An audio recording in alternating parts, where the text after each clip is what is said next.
বুড়ো মাঝিটাকে তাড়া লাগানো বৃথা জেনেই অনিমেষ বহুক্ষণ চুপ করেছিল। তার ফলে মাঝি আর আরোহী দুজনেই হাল ছেড়ে নিশ্চিন্ত হয়ে বসেছে। মাঝির বকাটাই রোগ, এমনকি ভাবভঙ্গি দেখে মনে হচ্ছিল ওইটাই পেশা। ওর বউ কতদিন মরেছে, ছেলের বিয়ে দিয়ে কি ভুল করেছে, জামাই কেন মেয়েকে নেয় না, ছোট জামাইটা জুয়ারি, ছেলেটা নেশা করতে পেলে আর কিছু চায় না, খুব ছেলে বয়সে একবার কলকাতা গিয়েছিল কিন্তু অত হট্টগোলে মাথা ঠিক থাকে না বলে পালিয়ে আসতে পথ পায়নি, আবার একবার যাবে মা কালীকে দর্শন করতে, ইত্যাদি ইত্যাদি তথ্য পরিবেশন করবার ফাঁকে ফাঁকে কেবলমাত্র দম নেবার প্রয়োজনে যখন থামে তখনই শুধু দাঁড় বাইবার কথা মনে পড়ে ওর। সুতরাং শহরে যাবার বাস যে পাবে না তা অনিমেষ আগেই বুঝেছিল, কিন্তু এমন অবস্থায় যে পড়বে তা কল্পনা করেনি। বাস তো নেই, আশেপাশে কোথাও মানব বসতির চিহ্ন যেন চোখে পড়ে না। নৌকো এসে যেখানটায় ভেড়ে সেখানে বাঁশের মাচা মতো একটা আছে, জাহাজ ঘাটা হলে অনায়াসে জেটি বলা যেত। সেই মাচাতে নেমে অসহায়ভাবে অনিমেষ একবার চারিদিকে তাকিয়ে দেখল। নিচে ময়ূরাক্ষীর কালো জল নিঃশব্দে বয়ে যাচ্ছে। তার স্রোতের গতি থাকলেও তবু একটু প্রাণ স্পন্দন বোঝা যেত। এত মন্থর তার স্রোত, এত নিস্তরঙ্গ যে যেন মনে হচ্ছে সমস্ত জলটা যেন জমাট বেঁধে স্তব্ধ হয়ে গেছে। ওপারে ভগীরথপুর গ্রাম, বেশ সম্পন্ন গ্রাম, তা সে জানে। বহু লোকের বাস, অনেক পাকা বাড়ি, স্কুল, ডাকঘর আছে, কিন্তু এখান থেকে তার কিছুই দেখা যায় না।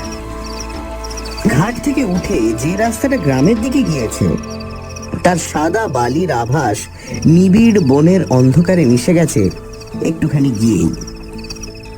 দুদিকে বড় বড় গাছ, কি গাছ তা বোঝা যায় না, কিন্তু তারই অসংখ্য শাখা পল্লব সমস্ত গ্রামটাকে যেন চোখের আড়াল করে রেখেছে। একটা আলোর রেখা পর্যন্ত চোখে পড়ে না। ওপারেই যদি এই হয়, এপারের অবস্থা সহজেই অনুমেয়। এপারে যেদিন সে এসেছিল সেদিন দিনের বেলাও কোনো গ্রাম ওর চোখে পড়েনি। বাসটা এসে একেবারে এই ঘাটের ধারে দাঁড়ায়, যাত্রীরা সবাই ভগীরথপুর চলে যায়। সেদিন অন্তত এমন কেউ ছিল না যে ওপারে কোথাও যাবে। আসার সময় দুদিকে আম গাছের ঘন বন কাটিয়ে এসেছিল, বেশ মনে আছে। হয়তো ছিল কোথাও ঘর বাড়ি, কিন্তু তা ওর চোখে পড়েনি। পারাপারের জন্য একটা খেয়া নৌকা আছে, চওড়া ভেলার মতো প্রকাণ্ড বস্তু, কিন্তু শেষ বাস চলে যাবার পর আর ওপার থেকে কেউ আসবার সম্ভাবনা নেই জেনে সেই ইজারাদারও বহুক্ষণ বাড়ি চলে গেছে নৌকোটা ওপারে বেঁধে রেখে। বাবু, ভাড়াটা? তাড়া লাগায় মাঝি। বিহ্বলতা কাটে, কিন্তু যেন আরো ব্যাকুল হয়ে ওঠে অনিমেষ। ভাড়াটা কি রে? এই অন্ধকারে রাত্রিতে আমি এখানে কোথায় থাকবো? তুই তো 1 ঘন্টার রাস্তা 7 ঘন্টা এনে আমাকে এই বিপদে ফেললি। এখন নিদেন ওপারে পৌঁছে দে, দেখি কোথাও একটু আশ্রয় পাই কিনা। এপারে এই জঙ্গলে শেষে কি বাঘের পেটে প্রাণ দেবো? চল ওপারে নিয়ে চল। উটি লাল্লা বাঙ্কা, উটি লাল্লা বাঙ্কা। সে কি, কেন রে, কি হয়েছে? তার উত্তরে মাঝি যা বলল তার অর্থ হচ্ছে এই: ওপারে অন্য নৌকা গেলে খেয়ার ইজারাদার বড্ড বকাবকি করে, পুলিশে ধরিয়ে দেয়। সুতরাং ওপারে যাওয়া ওর পক্ষে সম্ভব নয়। অনিমেষ তাকে অনেক করে বোঝালো। ওপারে তাকে ধরবার জন্য ইজারাদার যদি বসে থাকতো তো অনিমেষ তাকেই ডাকতো। শুধু ইজারাদার কেন, জনমানবের চিহ্ন থাকলেও সে মাঝিকে এই অনুরোধ করতো না। কোনো মতে নামিয়ে দিয়ে সে চলে যাক, তাতে যদি কেউ তাকে ধরে তো অনিমেষ তার দায়ী, ইত্যাদি সব কথার উত্তরে সেই একই উত্তর, উটি লাল্লা বাঙ্কা বাবু, উটি লাল্লা বাঙ্কা। অনিমেষ তখন রাগ করে বলল, তবে তুইও থাক, আমি তো নৌকোতেই রাত কাটাই। উটিও লাল্লাম। শুধু তাই নয়, দাঁড়ের একটা ধাক্কা দিয়ে নৌকোটা খানিকটা দূরে সরিয়ে নিয়ে গেল।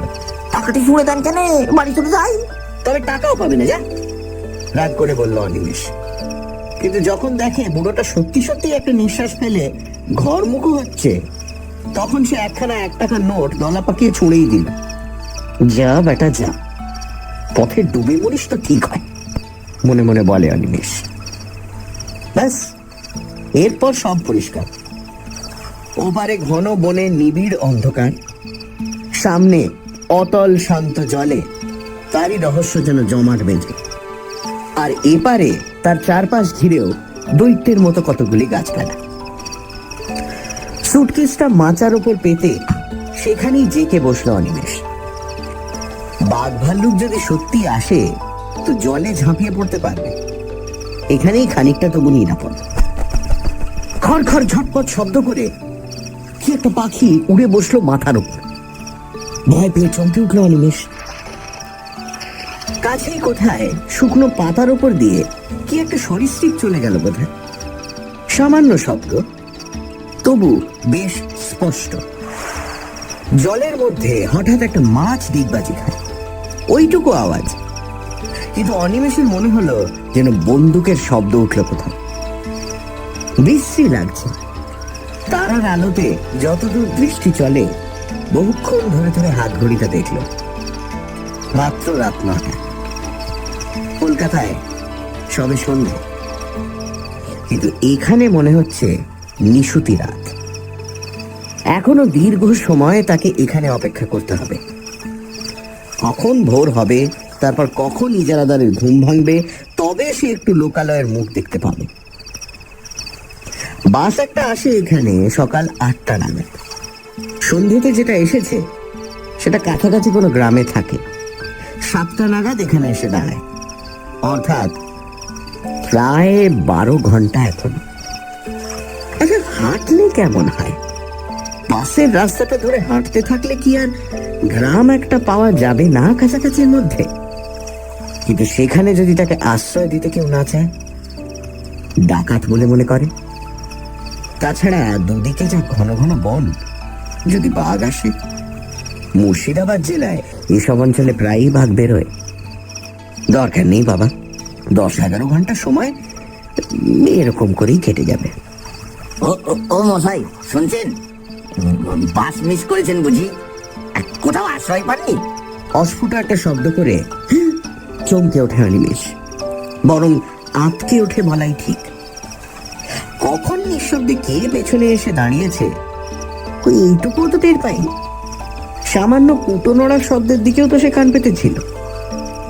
কয়েক মুহূর্ত যেন ভয়ে আড়ষ্ট হয়ে থেকে ঘাড় ফেরাতেও সাহস হলো না। কথাগুলো যে বলেছে সে একেবারে ওর পেছনেই এসে দাঁড়িয়েছে, অত্যন্ত দ্রুত, যেন একটা কথা শেষ হবার আগেই আর একটা কথা শুরু হয়েছে। এইভাবে পরপর 3টি প্রশ্ন করে আগন্তুকটিও চুপ করে দাঁড়িয়ে নিঃশ্বাস ফেলছে। অবশেষে প্রায় মরিয়া হয়েই অনিমেষ ফিরে তাকায়। রোগা কালো গোছের একটি মানুষ, খুব বেটে নয়, তাই বলে ঢ্যাঙাও বলা চলবে না। উস্কো খুস্কো একমাথা চুল ও ঘন দাড়ি মতো। ঘন দাড়ি কিন্তু আবক্ষ বিস্তৃত নয়, মধ্যে মধ্যে কামানো বা ছাঁটা হয় এমন দাড়ি, খোঁচা খোঁচা। একখানা খাটো আধময়লা কাপড় পরনে, কোঁচার খুঁট গায়ে জড়ানো। মোটা ভুরুর আড়ালে কোটরগত চক্ষু, তীক্ষ্ণ দৃষ্টি, নিঃশব্দে শুধুমাত্র চাউনির দ্বারাই যেন অনিমেষের সমস্ত ইতিহাস আয়ত্ত করবার চেষ্টা করছে। বলছিলাম যে আপনি বোধহয় কোথাও আশ্রয় পাচ্ছেন না, না? তাহলে বরং চলুন না হয় আমার কুটিরেই কোনো মতে রাতটা কাটিয়ে দেবেন। হায় রে, কপাল কুণ্ডলারা শুধু উপন্যাসেই দেখা যায়। যাতে নবকুমারের অদৃষ্টতা নয় তা তো বোঝাই যাচ্ছে। তাই বলে কি ওর চেয়ে ভদ্র চেহারার কেউ জুটতে নেই? এই লোকটাকে দেখেই যেন পাগল বলে মনে হয়। শেষ পর্যন্ত এর আশ্রয়ে গিয়ে কি আরো বিপদে পড়বে নাকি? কি বলেন, যাবেন নাকি? আপনি এখানে মানে আমতা আমতা করে অনিমেষ। আমার এখানেই একটা ঘর আছে, এই যে। লোকটা আঙুল দিয়ে দেখায়। সত্যি তো, এই তো।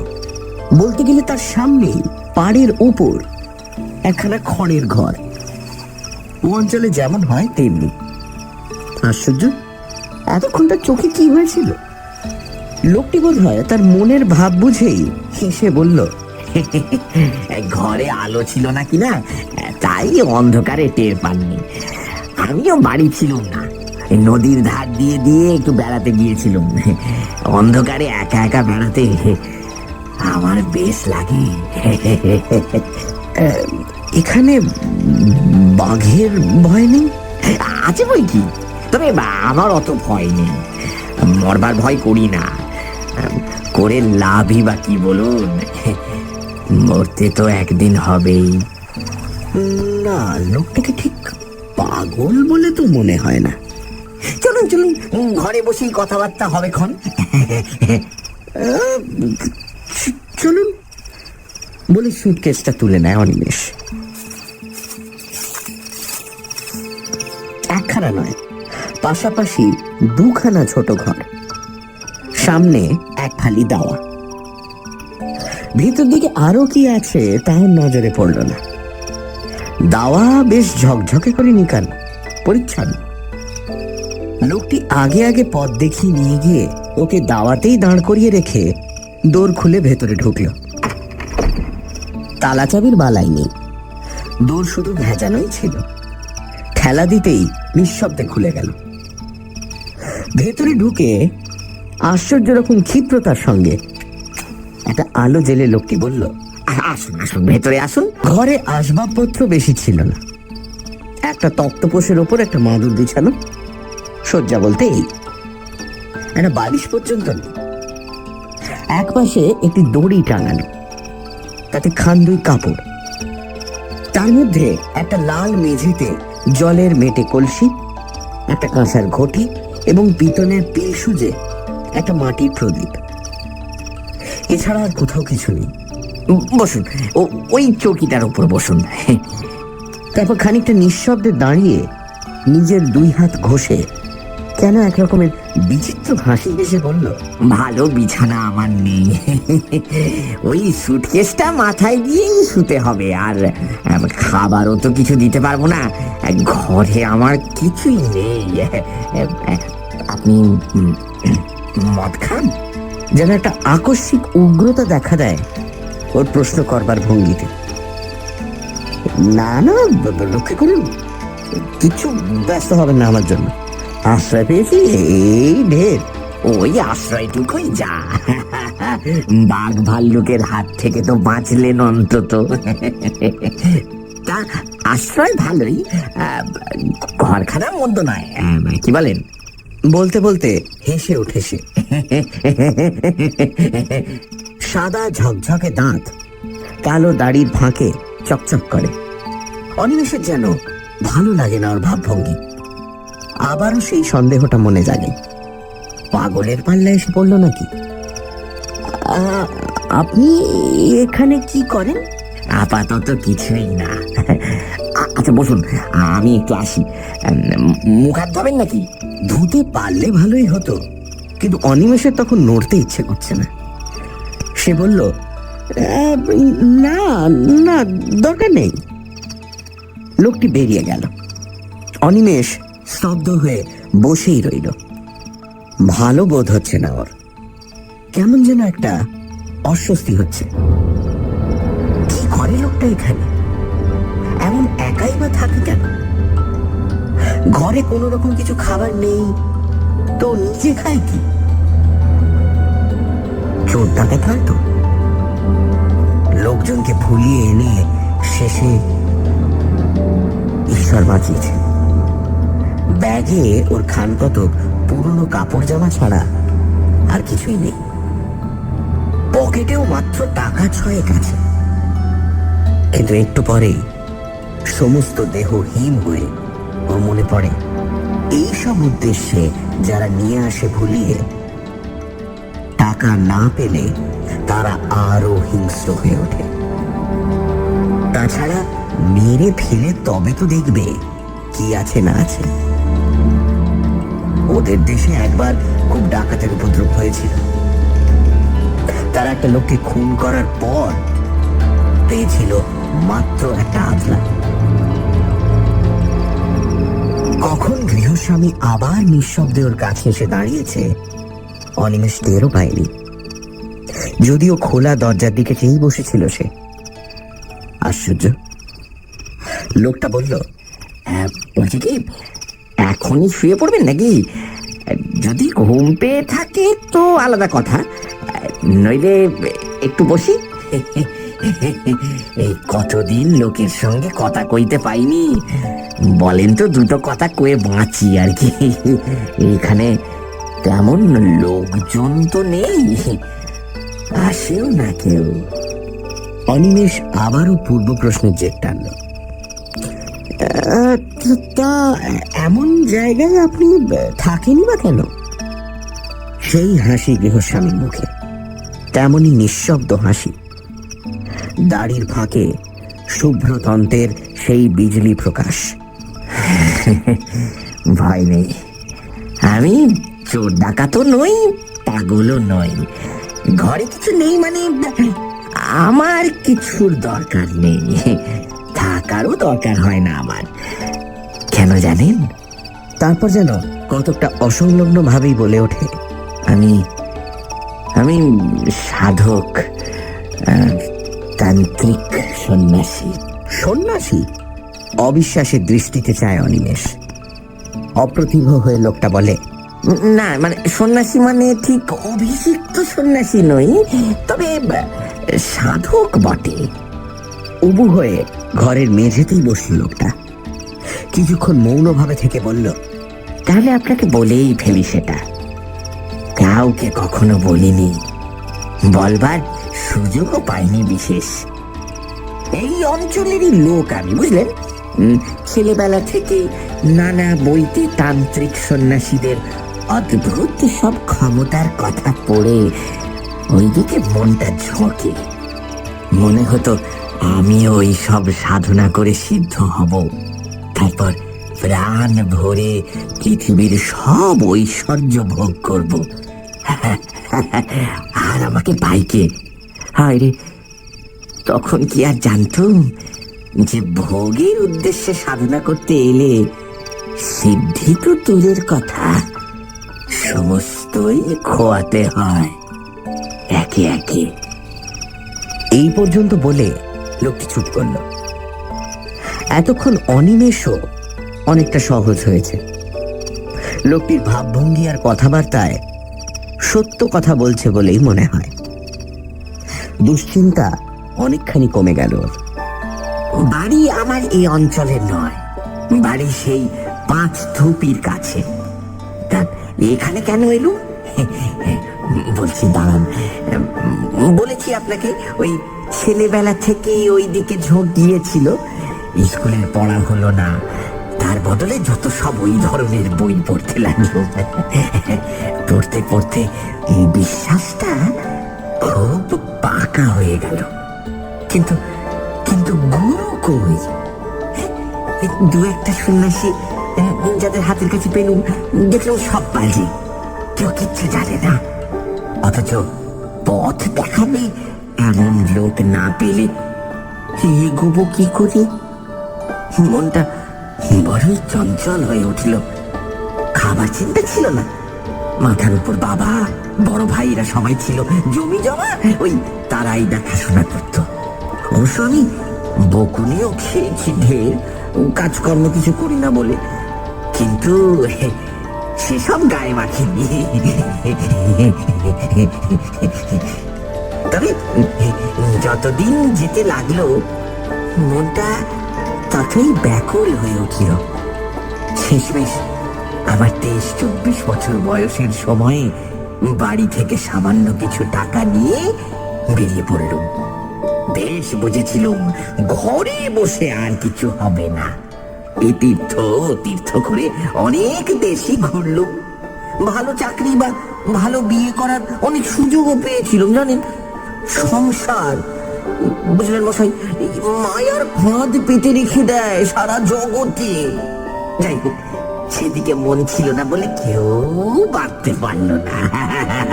কিন্তু আসল যা উদ্দেশ্য, তাও তো কিছু হলো না। এমনি ভাবে যখন ক্রমশ হতাশ হয়ে উঠেছি, তখন একদিন বাড়ি ফেরার পথে বলতে গেলে ওই বাড়ির কাছে এসে হঠাৎ একজনকে পেয়ে গেলাম। বক্রেশ্বরের শ্মশানে এক সাধু থাকেন শুনলাম, উলঙ্গ থাকেন শ্মশানে শুয়ে, কেউ খেতে দিলে খান, নইলে এমনি থাকেন। কাঁচা মাংস, পাতা লতা, এমনকি বিষ্ঠা খেতেও তার আপত্তি নেই বোধহয়, এমনই নিষ্ক্রিয় তিনি।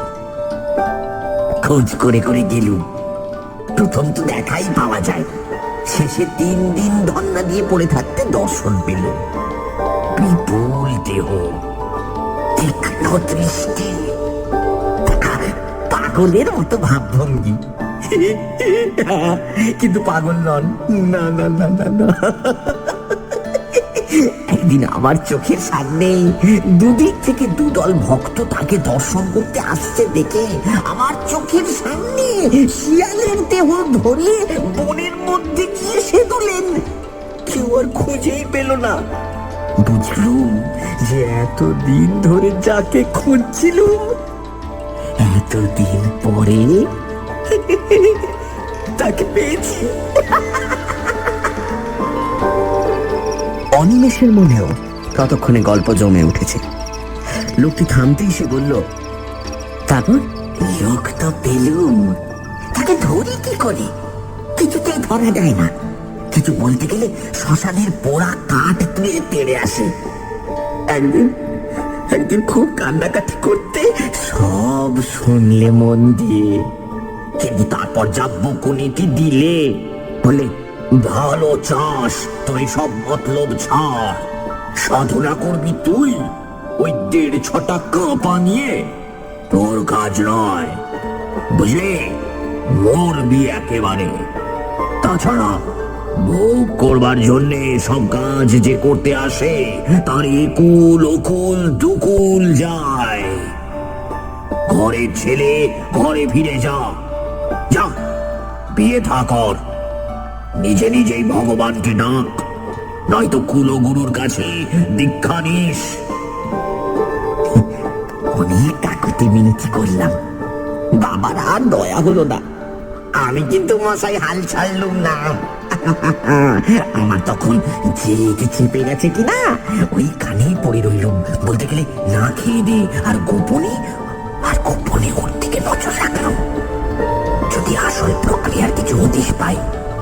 বুঝলেন না, এতদিন কি আর বৃথাই এ লাইনে ঘুরেছি। আসল মানুষ না পাই, ওদের ভেতরের কথা কিছু কিছু জেনেছি বই কি। তারপর হলো কি মশাই, আরো 2-1 সাধক আর ভৈরবী ওখানে এলো বাবার সঙ্গে দেখা করতে, গোপনেই এলো, কিন্তু আমি তো ওইখানেই পড়ে থাকি, আমাকে এড়াবে কি করে? পর কদিন ওদের চক্র বসলো, আমি তাও দেখলুম। মনে হলো যে আর কি, সব তো শিখে গেছি। ওখান থেকে রওনা হয়ে আর বাড়ি ফিরলুম না। নির্জন স্থান, অথচ শ্মশান, লোকালয় কাছে, এইরকম খুঁজতে খুঁজতে এসে পড়লুম। পথে নলহাটিতে একজন তান্ত্রিকের কাছে দীক্ষাও নিয়ে নিলুম। ও মশাই, এলুম তো এখানে, কিন্তু সাধনা আর হয় না। প্রথম দিন থেকে বিঘ্ন, উপকরণ জোটে তো দিন পাই না, দিন পাই তো উপকরণ নেই। শেষে অনেক কৌশল করি, অনেক নিচে নেমে যদি বা সব জোগাড় করলাম, এই মঙ্গলবার অমাবস্যার রাত পেয়ে যেমন আসন করে বসেছি, কি বিঘ্ন, উফ! ধ্যানে মন দেব কি, কিছুতে মন স্থির করতে পারি না। এখন এটা বাসের রাস্তা হয়ে শ্মশান এখান থেকে সরে গেছে, আগে এখানটাতেই শ্মশান ছিল। এখন যেখানে ঘর দেখছেন, এই যেখানে আমরা বসে আছি, এইখানেই সেদিন আসন করে বসেছিল। নিজের অজ্ঞাতেই অনিমেষ যেন একটু সরে বসে, তারপর বলে, আচ্ছা, বিঘ্ন কি রকমের? ভয় পেলেন? শুনেছি তো এরকম সাধনায় বসলে প্রথম নানা রকমের ভয় দেখায়। কিন্তু সেটা শুধুই পরীক্ষা করার জন্য। আপনিও তো সেরকম শুনেছিলেন নিশ্চয়ই, তবে ভয় পেলেন কেন? হাসলো লোকটা আবারও। কাউকে ছেলে মানুষই করতে দেখলে বিজ্ঞ মানুষেরা যেমন হাসে, কতকটা তেমনই হাসি। বলল, জানে তো সবাই, কিন্তু শোনা এক জিনিস আর অভিজ্ঞতাটা আর এক। তেমন অভিজ্ঞতা হলে বুঝতেন। শুনবেন? হ্যাঁ, শুনবেন কেমন?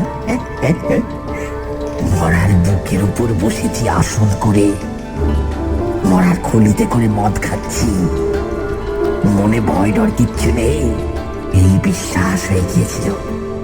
কিন্তু সেই লোকেরই বুকের মধ্যে হিম হয়ে গেল সেসব শুনে। না না, তেমন ভয়ানক কিছু নয়। প্রথম শুরু হলো ফিস ফিস কথার শব্দ, খিলখিল হাসি, চাপা হাসি। ক্রমেই সেইটাই বাড়তে লাগলো। মনে হলো 10 জন, 20 জন, 100 জন, হাজার হাজার হাজার। আপনার চারপাশে যদি লক্ষ লক্ষ লোকের ফিস ফিস কথারই শব্দ হতে থাকে তো কেমন হয়? আর তার সঙ্গে চাপা এক ধরনের খিলখিল হাসি।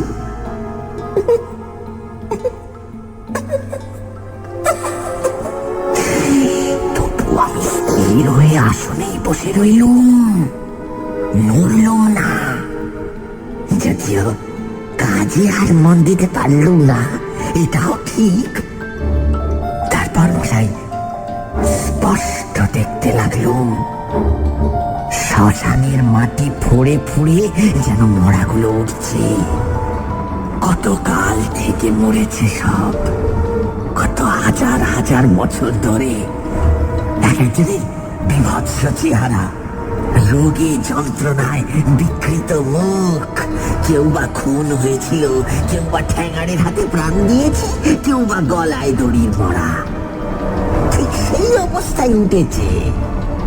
তেমনি কন্ধ কাটা কিংবা হাড় ঘোর ভাঙা অবস্থায়। সকলেরই মুখে রাগ, চোখের দৃষ্টিতে আগুন। তারা সবাই আমার দিকে আঙুল তুলে শাসাতে লাগলো, পাপিষ্ঠ, তুই এখানে কেন? শ্মশান অপবিত্র করতে এসেছিস? চলে যা, দূর হয়ে যা। জানিস না এখানে আমরা পাহারা দিচ্ছি? মনে পাপ নিয়ে তুই এসেছিস শ্মশান জাগাতে? চলে যা, চলে যা। তার মধ্যে একজনের আবার শুধু কঙ্কাল, বোধহয় তাকে পুঁতে রেখেছিল কোথাও মেরে। তারপর তাকে তুলে পোড়াতে হয়েছে। সেটাই সবচেয়ে কাছাকাছি এলো। মুখে সেই এক শব্দ, দূর হ, দূর হ। ভয় পেলুম খুব, তবু এও জানি একবার ভয় পেলেই গেল। চিরকালের মতো প্রাণপণে চেঁচিয়ে উঠলুম, যাব না, যাব না, উঠব না আমি। ব্যাস, আর যাই কোথা। সেই কঙ্কালটা আরো এগিয়ে এসে তার সেই অস্থিময় আঙুল কটা দিয়ে আমার গলাটা চেপে ধরল।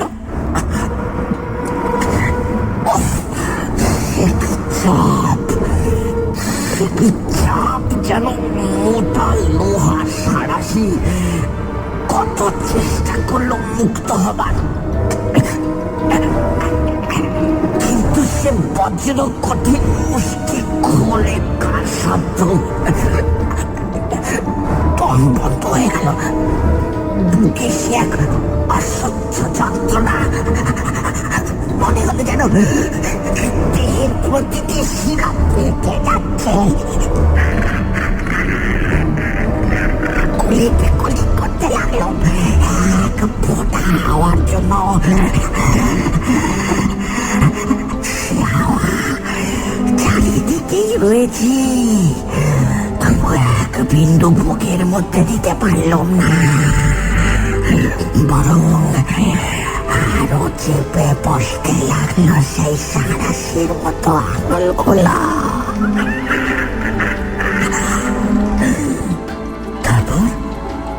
রুদ্ধ নিঃশ্বাসে প্রশ্ন করল অনিমেষ। তারপর আবার সেই হাসি।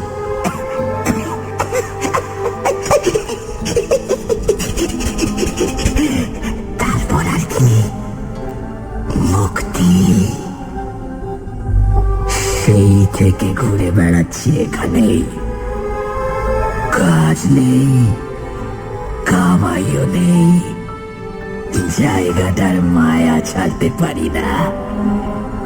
সবচেয়ে কষ্ট হয় কথা কইবার লোক নেই বলে। কিন্তু কথা কইতে গিয়েও একটা অজ্ঞাত আতঙ্কে অনিমেষের যেন গলা কেঁপে যায়। আপনি মুক্তি পেলেন কি করে? তা আমিও জানি না। এক সময় দেখলুম যে আমি দাঁড়িয়ে রয়েছি আমারই ভূতপূর্ব আশ্রয়, অর্থাৎ কিনা দেহটার পাশে। যারা এসেছিল তাদেরও তো কাজ শেষ, তারাও সব যে যার মিলিয়ে গেছে। এক কথায় সব কিছুর শান্তি।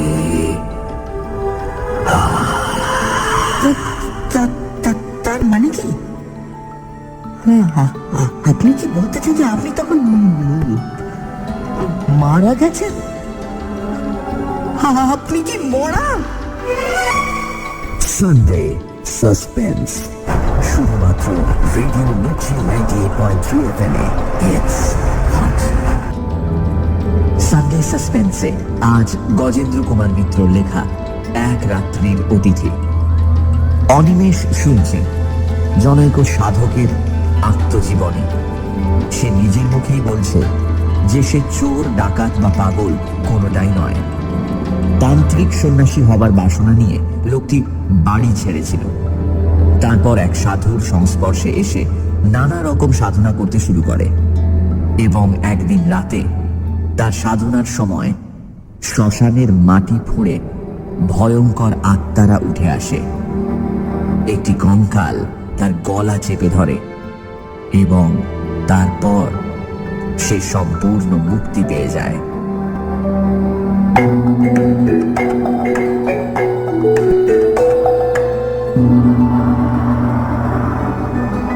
প্রশ্নের শেষ অংশটা আকস্মিক আর্তনাদের মতো চিৎকারে পরিসমাপ্ত হয়। কিন্তু প্রশ্ন সে করছে কাকে? কেউ তো নেই, শুধু সে একা বসে আছে ঘরে। বাকি জিনিসগুলো ঠিক আছে, পৃথিবীটা তেমনই চলছে। শুধু উবু হয়ে বসে যে লোকটা কথা বলছিল সে আর নেই। কোথা দিয়ে গেল লোকটা? কখন উঠে গেল তার চোখের সামনে দিয়ে? বারবার এই ব্যাকুল প্রশ্ন ওর মনে উঠতে লাগলো, কিন্তু উত্তর দেবে কে? খানিক পরে আসল প্রশ্নটা আবার প্রবল হয়ে উঠল। তাহলে কি লোকটা যা বলে গেল তাই সত্যি? ও লোকটা মানুষ নয়, অশরীরী, বিদেহী আত্মা। খাবার কিছু লাগে না ওর, বলেছিল বটে। মরবার ভয় নেই। গায়ে কাঁটা দিয়ে ওঠে অনিমেষের। কিন্তু সে শিক্ষিত ছেলে, বিজ্ঞান পড়া ছেলে। এই সব মিথ্যা কল্পনা, আত্মসম্মোহন বলেই জানে। সে বিশ্বাস করবে না এই কথা যে 20 শতাব্দীর মধ্যভাগে বসে সে ভূত দেখেছে। একটা পেছনে ছায়া পড়েছিল কি ওর? মনে করবার চেষ্টা করে অনিমেষ। সত্যি কি না লোকটা তার সঙ্গে তামাশা করেছে? আগে যা ভেবেছিল তাই? ডাকাত বা ঠ্যাঙাড়ে জাতীয়, ভয় দেখিয়ে গেল, এরপর কাজ হাসিল করা সোজা হবে ভেবে? মনকে প্রবোধ দেয় সে, এইটে হওয়াই সম্ভব। ভূত হলে আলোয় থাকবে কি করে? বদমাইশ। আরো বেশি ভয় দেখাবার জন্য ম্যাজিকওয়ালাদের মতো চোখের নিমেষে সরে গেছে। দৌড়টা বন্ধ করে দেবে নাকি? দেওয়াই উচিত। পালাবে? কোথায় যাবে এই অন্ধকারে? আরো তো ওদের কবলে গিয়েই পড়তে হবে। সে দেখতে পাবে না ওদের, ওরা দেখবে। তার চেয়ে দৌড় বন্ধ করে বসে থাকা মন্দ নয়। যা হবার হবে। আলো তো থাকবে এখানে, লোকগুলোকে চোখে দেখা যাবে। অনিমেষ অতি কষ্টে উঠে দাঁড়ালো। হাতে পায়ে যেন জোর নেই। কোনো মতে উঠে গিয়ে সন্তর্পণে দৌড়টা বন্ধ করে দিল। ভাগ্যিস ভেতরে খিল আছে, বেশ মজবুত খিল। দেখে শুনে ভালো করে বন্ধ করলো। হ্যাঁ, যাক, নিশ্চিন্ত। কিন্তু এ কি, হঠাৎ আলো নিভে গেল যে? মুহূর্তের মধ্যে কোন রকম নোটিশ না দিয়ে ঘরটা তার চারপাশ নিশ্ছিদ্র অন্ধকারে ভরে গেল। তেল ছিল না, কিন্তু তাহলে তো একটু একটু করে ম্লান হয়ে আসবে। তবে ভয়ে ওর গাটা হিম হয়ে গেল। তবে কি ঘরের মধ্যে কেউ ছিল? এখন ধুম দিয়ে নিভিয়ে দিল। সেই লোকটাই কি? হয়তো তক্তপোষের নিচে ঢুকে গিয়েছিল, তখন সেখানেই লুকিয়েছিল।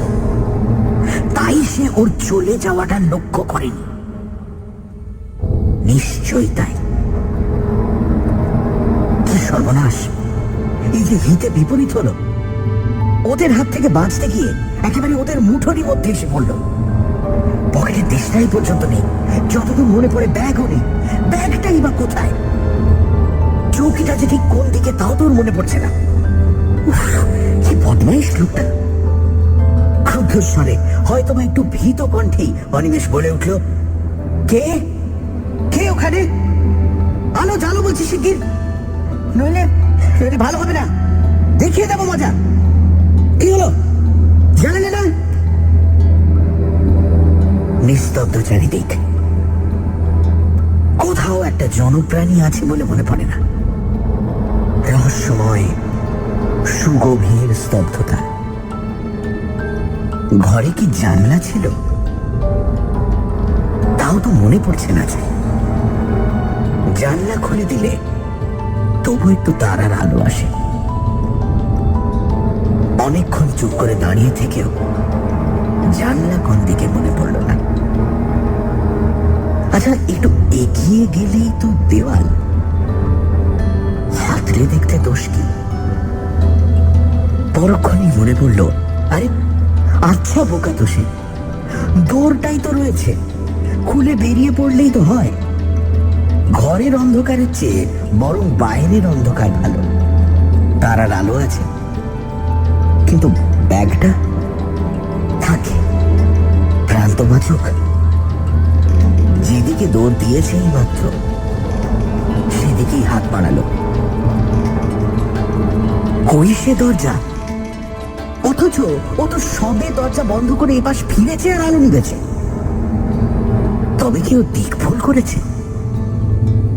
এদিকে দরজা ছিল না। আন্দাজে আন্দাজে এগিয়ে যায় সে।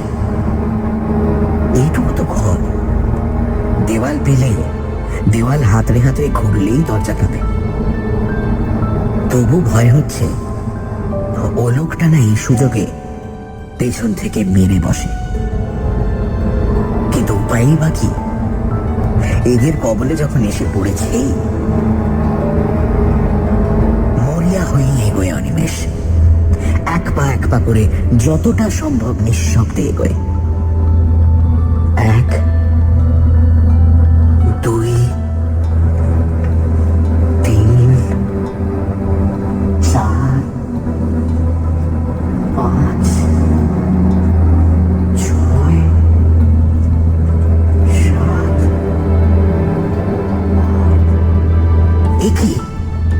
এই যে 20 পা হয়ে গেল। ঘরটা যতদূর 10-12 ফুটের বেশি হবে না লম্বায়। নিহাতি ছোট্ট ঘর, অথচ 20 পা মানে অন্তত 15 ফুট। আরো 2 পা, আরো 10, আরো 20। এই কি সে মাঠে চলেছে নাকি? কিরকম হলো? 40 পা চলার মতো ঘর তো নয়। অনাকুনি হাঁটছে, তাতেই বা এত দূর হবে কেমন করে? তবু আরো কয়েক পা যায় সে। হয়তো চলতে চলতে তখন গতি বেঁকে গিয়েছে। সোজা হয়ে হাঁটে আরো খানিকটা। না, তবু দেওয়াল নেই। রহস্যময় অন্ধকার, অনন্ত শূন্যতা। বাইরের মুক্ত শূন্যতা নয়, 4 দেওয়ালের চাপা, তবু তা অনন্ত। এইবার কপালে ঘাম দেখা দেয় অনিমেষে। এতক্ষণ ডাকাতের ভয়ে যা হয়নি, এবার তাই হলো। পা দুটো কাঁপতে লাগলো থরথর করে, একেবারে যেন ভেঙে এলো। অসহায় ভাবে সেইখানেই বসে পড়ল সে। এ তার কি হলো? কি চক্রান্ত জড়িয়ে পড়ল সে? তবে কি সে লোকটা অশরীরী? সত্যি সত্যি সে কি তাহলে কোনো প্রেত জনির মায়াতে এসে পড়েছে? বিহ্বল হয়ে ভাবে অনিমেষ কি করবে, কিন্তু কোনো পথ দেখতে পায় না। ওই যে কারা আসছে না? হ্যাঁ, ওই তো কত লোকের পায়ের আওয়াজ। অন্তত 8-10 জনের কম নয়, কিংবা আরো বেশি। এবারের কাছেই আসছে। ওই তো দাওয়াই উঠল। ও মশাই, শুনছেন? ও মশাই!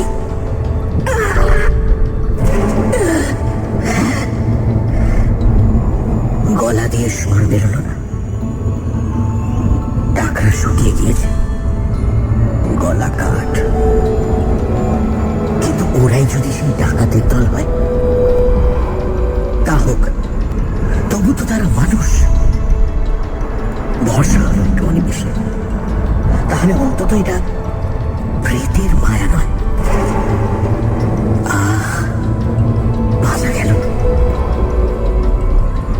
হ্যাঁ, ডাকাতি নইলে ওরা অমন ফিস ফিস করে কথা কইবে কেন? বহু লোক যেন পরস্পরের সঙ্গে ফিস ফিস করে কথা কইছে। আরো লোক বাড়ছে, আরো বহু পায়ের শব্দ, অসংখ্য অগণিত ফিস ফিস করে কথা বলার আওয়াজ। ওরা কি ঘরে ঢুকছে নাকি? কেমন করে ঢুকলো? ওর যে চারিদিকে শব্দগুলো এগিয়ে আসছে, ওর চারপাশে খুব কাছে খিলখিল করে চাপা হাসির শব্দ। অনেকে হাসছে, তবু শব্দটা খুব জোর নয়। মাথা থেকে পা পর্যন্ত বরফ নেমে যায় যেন ধীরে মধ্যে। হাত পায়ে আর কোনো সার থাকে না। আতঙ্ক যে এমন জিনিস, তা আগে অনিমেষ কখনো কল্পনাও করেনি। মস্তিষ্ক শুদ্ধ যেন নিষ্ক্রিয় হয়ে আসছে। চিৎকার করবে, চিৎকার করবে, সাধ্য নেই। পালাবে, পথ কই? কিন্তু কিছু তো একটা করা উচিত। লোকগুলো যেন ওকে ঘিরে ধরেছে। তাদের নিঃশ্বাস, দূষিত তীব্র উষ্ণ নিঃশ্বাস ও সর্বাঙ্গে। মনে পড়ে গেল লোকটার বর্ণনা। সেও তো এমনই ফিস ফিস শব্দ শুনেছিল, এমনই হাসি। তারপর সেই মৃতের পুনরুত্থান, সেই কঙ্কালের অভিযান, তার অদৃশ্য আজকে কি তাই হবে? সে তো কোনো দোষ করেনি, সে তো সাধনা করতে আসেনি সবের বুকের উপর চড়ে। হঠাৎ কে যেন হা হা হা হা করে হেসে উঠল তারই আশেপাশে কোথাও। তীক্ষ্ণ চড়া গলার সে হাসি, মনে হলো যেন তার পাশে অন্ধকারকে বিদীর্ণ করে ছড়িয়ে পড়তে চাইছে। আমার চারিদিকে দেওয়ালে ধাক্কা খেয়ে ফিরে আসছে তারই চারিদিকে। বহুক্ষণ ধরে যেন এই হাসির শব্দ ভ্রমিত আর প্রতিধ্বনিত হতে লাগলো তাকে ঘিরে। বিশ্রী তীক্ষ্ণ একটা উপহাসের হাসি। সে হাসির জাল যেন তাকে চারিদিক থেকে ঘিরে ধরেছে, আর নিস্তার নেই। প্রাণপণ চেষ্টায় মরিয়ার মতো চিৎকার করে উঠল একবার অনিমেষ, হে ভগবান, এ কি করলে? সত্যি তো, ভগবানের কথা তো তার মনে ছিল না, তাকে তো সে ডাকেনি। হে ভগবান, হে হরি বাঁচাও, হে রামচন্দ্র। আর কিছু মনে এলো না তার। গায়ত্রী মনে আছে কি? হ্যাঁ আছে। পৈতেটা কোথায়? সুগভীর ক্লান্তি আর অসহ তন্দ্রায় চৈতন্য শিথিল হয়ে আসে তার। ঘুম যখন ভাঙলো অনিমেষের, তখন সকাল হয়নি, কিন্তু ফর্সা হয়েছে একটু। খানিকটা সময় লাগলো তার সবটা মনে করতে। তারপর ধর্মড়িয়ে উঠে বসে ভালো করে চেয়ে দেখলো যে সে বাস দাঁড়াবাড়ি ফাঁকা জায়গাটার মধ্যে ঘুমিয়ে পড়েছে কখন। সুটকেসটা খানিকটা দূরে একটা গাছতলায় পড়ে আছে। আরে সে ঘর, সে ঘরটা কোথায় গেল? যত দূর দৃষ্টি যায় কোথাও কোনো ঘরের চিহ্ন মাত্র তো নেই। সে কি বাস থেকে নেমে সেখানে ঘুমিয়ে পড়েছিল? তাই হবে হয়তো, হয়তো সবটাই ও স্বপ্ন। সে উঠে নদীতে গেল